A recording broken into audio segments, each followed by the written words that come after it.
Pinupuri ka namin, O Diyos, Ama, Anak, at Espiritu Santo. Salamat, Ama, na ibinigay mo sa amin si Jesus na iyong anak, na namatay para sa aming kasalanan, iyong muling binuhay, iniakyat at iniluklok sa iyong kanan sa langit.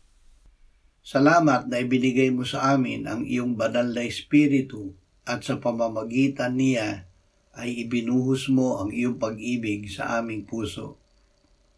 Ama, ang pag-ibig mo na isinilid sa aming puso ng Espiritu Santo ay pag-alabin mo upang maipahayag namin sa lahat ng maaabot namin na ang makasalanan ay makapagsisisi at iyong patatawarin ang kasalanan dahil si Kristo ang matuwid na handog na inialay mo sa ikapagpapatawad ng kasalanan namin at ng buong sanlibutan. Amen.